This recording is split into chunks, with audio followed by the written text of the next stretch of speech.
নমস্কার, আমি সুকৃতি দান। আশা করি আমরা সবাই ভালো আছেন। আপনারা সবাই দেখছেন অ্যাস্ট্রো সলিউশন। আজকে আমি আলোচনা করব টোটাল জুন মাস ধরে বৃশ্চিক রাশির মেনলি দুটো পজিটিভ ব্যাপার সব থেকে বেশি গুরুত্বপূর্ণ রোল প্লে করবে, যেগুলো তার টোটাল জুন মাসে সার্বিক একটা ভাগ্যের অনেক দিক থেকে কিন্তু উন্নতি নিয়ে আসবে। প্রথমে যেটা বলবো, এখানে আপনাদের সপ্তমভাবে বৃহস্পতি, শুক্র এবং সূর্য, যে কিন্তু দশমপতি সঙ্গে পঞ্চমপতি বৃহস্পতি, দশমপতি সূর্যের সঙ্গে পঞ্চমপতি বৃহস্পতি এবং সপ্তমপতি শুক্র নিজে, তাহলে পঞ্চম, দশম এবং সপ্তমের কানেকশন, এবং সেই সঙ্গে দ্বিতীয় পতি নিজেও বটে, সেও কিন্তু আপনাদের সপ্তমভাবে রয়েছে। তাহলে বৃহস্পতি, শুক্র, সূর্য এই তিনজন মিলে আপনাদের মোটামুটিভাবে দুটো সপ্তাহ কিন্তু পাবেন টোটাল জুন মাসে।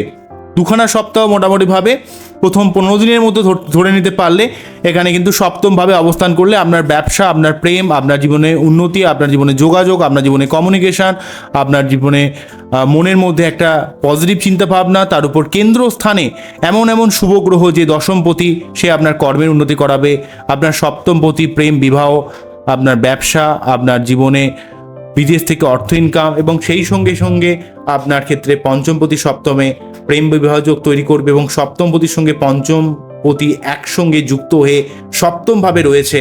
তাই শুক্র, রবি এবং বৃহস্পতি এই ত্রিগ্রহ যোগ এখানে কিন্তু মোটামুটিভাবে দুটো সপ্তাহ জুনের পাবেন, যেখানে কিন্তু শুক্রদেব 19শে মে থেকে 12ই জুন পর্যন্ত অবস্থান করছে। তাহলে 12ই জুন পর্যন্ত কিন্তু শুক্র রয়েছে এখানে বৃষ রাশির ঘরে নিজে সক্ষেত্রী হয়ে।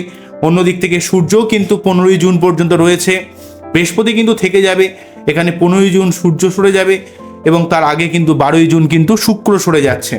তাই এই সময়টাকে অবশ্যই ভালোভাবে কাজে লাগান। তবে বৃহস্পতি সপ্তমভাবে অবস্থান আপনাদের জীবনে অনেক দিক থেকে একটা গঠনমূলক পরিবর্তন করার চেষ্টা করবে। এই নিয়ে অনেক ভিডিও আমি করেছি।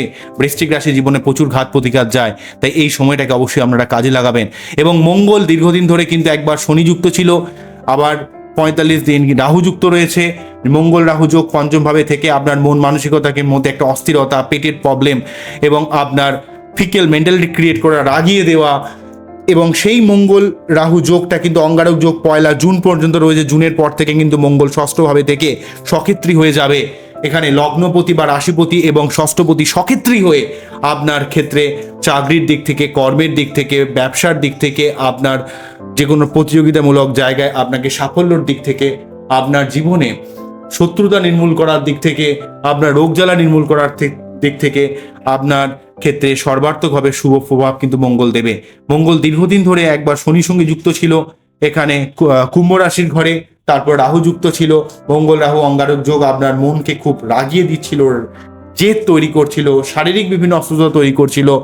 আপনার মধ্যে সার্বিকভাবে মঙ্গলের মধ্যে এই যে ঊর্জা শক্তিটাকে, সেটা কিন্তু ড্যামেজ করে দিচ্ছিল বৃশ্চিক রাশি বা লগ্নের ক্ষেত্রে। সেই ঊর্জা শক্তি কিন্তু মঙ্গল ষষ্ঠভাবে থেকে আপনার যে কোনো কর্মের দিক থেকে আপনাকে অনেকটা প্রোগ্রেস দেবে। আপনার ক্ষেত্রে সার্বিকভাবে লগ্নপতি বা রাশিপতি ষষ্ঠভাবে সক্ষেত্রী হয়ে আপনার যে কোনো রকমের কম্পিটিটিভ জায়গায় বা ইন্টারভিউ আপনাকে সফলতা দেবে। চাকরি পাওয়ার দিক থেকে অনেকটা হেল্প করবে মঙ্গল, আপনার জীবনের সার্বিক বাধা বিপত্তি অনেকটা কাটিয়ে দেবে। তাই মঙ্গলের এই যে অবস্থানটা রাহু থেকে সরে যাচ্ছে, এই অবস্থানটা অত্যন্ত শুভ। যেই মঙ্গল আপনার ক্ষেত্রে কিন্তু অনেক সমস্যা ক্রিয়েট করছিল, পেটের সমস্যা, শারীরিক সমস্যা, আপনার বুদ্ধি ইমপ্লিমেন্টেশনের সমস্যা, সন্তান সংক্রান্ত সমস্যা। তবে হ্যাঁ, রাহুকে কিছুটা গার্ড দিচ্ছিল। রাহু যতটা কিন্তু নিজে নেগেটিভ অবস্থা পঞ্চমভাবে ক্রিয়েট করছিল, ততটা ক্রিয়েট করতে পারছিল না মঙ্গলের জন্য। মঙ্গল কিন্তু সেটাকে কিছুটা গার্ড দিচ্ছিল। কিন্তু রাহু এমন একটা প্ল্যানেট, রাহু যে গ্রহের সঙ্গে অবস্থান করুক না কেন, সেই গ্রহকে কিন্তু অনেকটা তার নিজের মধ্য দিয়ে ফল দেওয়ার চেষ্টা করে, এবং সেই গ্রহের ফলাফলকে অনেকটা ব্যাহত করে দেয়, ড্যামেজ করে দেয়। তাই এখানে কিন্তু মঙ্গল যেহেতু আপনাদের ক্ষেত্রে লগ্নপতি বা রাশিপতি, তার নিজের ফলাফলকে অনেকটা ড্যামেজ করে দিচ্ছিল, তাই এখানে কিন্তু মঙ্গল ষষ্ঠভাবে থেকে আপনাকে সর্বার্থকভাবে হেল্প করবে, আপনার জীবনে কর্মের জায়গাটাকে হেল্প করবে। সেই সঙ্গে সঙ্গে কিন্তু মঙ্গল আপনাকে নবমভাবে দৃষ্টি প্রদান করার জন্য চতুর্থ দৃষ্টির মাধ্যমে আপনার ক্ষেত্রে কিন্তু ভাগ্যের উন্নতি করাবে, কর্মের উন্নতি করাবে, আপনার মধ্যে পরাক্রমতা বৃদ্ধি করাবে। আপনার দ্বাদশ ভাবের উপর দৃষ্টি প্রদান করার জন্য আপনার আটকে থাকা অনেক টাকা পয়সা সেটা কিন্তু আপনি পেতে পারেন।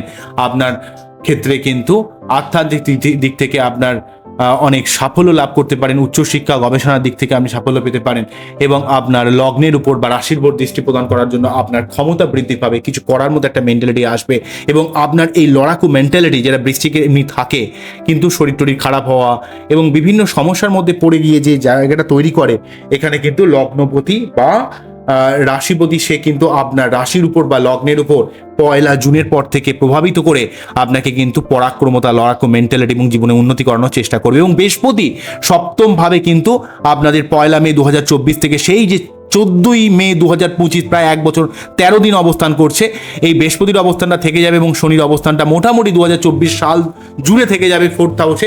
শনি আপনাকে টেনশন দিচ্ছে, চিন্তা দিচ্ছে, পারিবারিক বিভিন্ন একটা উত্থান পতন যাচ্ছে, মায়ের শরীর টরীর খারাপ যাচ্ছে, মনের মধ্যে একটা ডিপ্রেশন যাচ্ছে, তার সত্ত্বেও শনি কিন্তু আপনাকে লং টার্ম বিশেষে চিন্তা ভাবনার জায়গাগুলোকে, লং টার্ম বিশেষে কোনো প্ল্যানিংয়ের জায়গাটাকে শুভ ফল দিচ্ছে, কর্মের জায়গায় উন্নতি করাচ্ছে, আপনার মধ্যে পরিশ্রম করার একটা ক্ষমতা দিচ্ছে এবং এই শনি কিন্তু আপনার জীবনে সর্বাত্মকভাবে কিছুটা গঠনমূলক পরিবর্তন করানোর চেষ্টা করছে। তবে মঙ্গলের উপর কিছুটা শনির একটা দৃষ্টি থাকবে। মঙ্গল কিন্তু 1 জুনের পর থেকে যখনই রাশি পরিবর্তন করে ষষ্ঠভাবে থাকবে, তাই একটু খিটখিটে মেন্টালিটি আপনার কিছুটা হলেও থাকবে। তবে মঙ্গল রাহু যোগ যতটা নেগেটিভ ছিল একসঙ্গে থেকে, কারণ মঙ্গল রাহু একই ঘরে অবস্থান করছিল, তবে এখানে কিন্তু শনির হালকা একটা দৃষ্টি কিন্তু পড়ছে, তার 3য় দৃষ্টিটা, কিন্তু তার সত্ত্বেও মঙ্গল ষষ্ঠভাবে সক্ষেত্রী থাকার জন্য সেই নেগেটিভ প্রভাব খুব একটা নেগেটিভ পড়বে না আপনাকে। মঙ্গল কিন্তু আপনাকে সর্বাত্মকভাবে একটা শুভ প্রভাব দেওয়ার চেষ্টা করবে। তাই এই যে টোটাল এই জুন মাসে 2টো মেন যোগ, একটা হচ্ছে মঙ্গল তার সক্ষেত্রী অবস্থান এবং আপনার সপ্তমভাবে পঞ্চমপতি, সপ্তমপতি এবং দশমপতি যৌথভাবে অবস্থান, এবং সেটা বৃহস্পতি আপনার 2য় পতিও বটে। বৃহস্পতি, শুক্র এবং সূর্যের যৌথ অবস্থান, মান সম্মান, আপনার অর্থ লাভ, আপনার বৈবাহিক লাইফের উন্নতি, আপনার সম্পর্কের উন্নতি, অনেক মানুষের সঙ্গে কানেকশন, কমিউনিকেশন তৈরি করে দেওয়া, অনেক ভালো ভালো মানুষের সঙ্গে একটা কানেক্ট তৈরি করা, অর্থের আগমন করা এবং আপনার নিজেদের সম্পর্কের মধ্যে প্রেম রোমান্টিকতা বৃদ্ধি পাওয়া, কর্মের উন্নতি হওয়া, এতগুলো জায়গাকে আপনাকে কিন্তু অবশ্যই অনেকটা হেল্প করবে। তাই এই সময়টাকে আপনারা সঠিকভাবে কাজে লাগাবেন, সঠিকভাবে উন্নতি করার চেষ্টা করবেন। তবে শনি 4th হাউসে থাকার জন্য আপনার মধ্যে একটা ডিস্যাটিসফ্যাকশন কাজ করবে, কেননা শনি আমরা জানেন যে কেন্দ্রভাবে থাকলে আপনাকে কর্মের জায়গাটাকে উন্নতি করে, কিন্তু আপনার মধ্যে মানসিকতার মধ্যে কিছুটা ডিপ্রেশন তৈরি করে দেয়। সেই ডিপ্রেশনের জায়গাটাকে আপনাকে একটু সাবধান হতে হবে।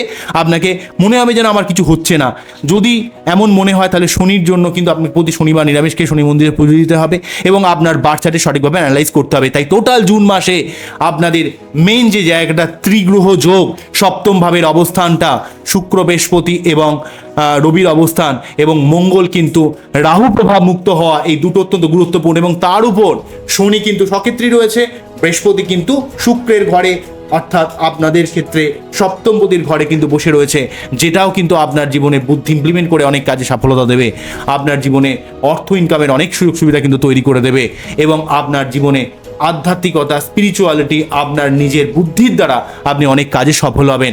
আপনার মন মানসিকতার মধ্যে একটা পজিটিভ এনার্জি সর্বদা এই গোটা বছর ধরে আপনাকে রাখার চেষ্টা করবে। তাই অবশ্যই এই সময়টাকে কাজে লাগান এবং জীবনের উন্নতির পথকে প্রশস্ত করুন।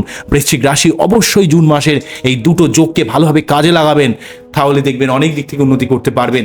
এবং যদি কাজে লাগাতে না পারেন বলে মনে হয়, তাহলে অবশ্যই বাচ্চাটি সঠিকভাবে প্রতিকার করবেন, সঠিকভাবে অ্যানালাইজ করবেন এবং সে সঠিক কোনো অ্যাস্ট্রোলজার দিয়ে তার ওপিনিয়ন নেবেন। তবে আপনাদের ক্ষেত্রে কিন্তু চন্দ্রের প্রতিকার মাস্ট, প্রতি মঙ্গলবার 3বার করে হনুমান চল্লিশা মাস্ট। কিন্তু আপনার শনি 4th হাউসে থাকার জন্য আপনাদের একটা ঢাইয়ার প্রভাব রয়েছে। যদি রাশি আপনার হয়, লগ্ন হলে আপনার ঢাইয়া কিন্তু হবে না।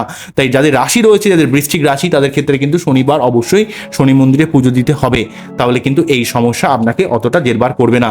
আপনার মধ্যে একটা মানসিক চাপ সবসময় ক্রিয়েট করবে, মেন্টাল একটা পেন সবসময় রাখবে। আপনি যাই করতে যান না কেন, একটা মনের মধ্যে সবসময় একটা ডিপ্রেশন, হতাশা, আপনার মধ্যে একটা ডিস্যাটিসফ্যাকশন তৈরি করবে। আপনার মধ্যে ডিস্যাটিসফ্যাকশন না থাকলে আপনি কিভাবে উন্নতি করবেন? শনি কিন্তু এটাই মনে করে। তাই শনি আপনাকে একটু ডিস্যাটিসফ্যাকশন তৈরি করে আপনাকে উন্নতি করানোর চেষ্টা করে। তাই এই জায়গাটাকে আপনি চ্যানেলাইজ করে সঠিক কাজে উন্নতি করানোর চেষ্টা করুন, অবশ্যই উন্নতি করতে পারবেন। আমার কথাটা আশা করি বুঝতে পেরেছেন আমি কোন জায়গাটা আপনাদেরকে ইন্ডিকেট করার চেষ্টা করলাম। আবারও দেখা হবে নতুন কোনো ভিডিও নিয়ে। আপনার সবাই ভালো থাকবেন, সবাইকে ভালো রাখবেন, এই যেন অনুষ্ঠানে শেষ করছি। নমস্কার, থ্যাংক ইউ।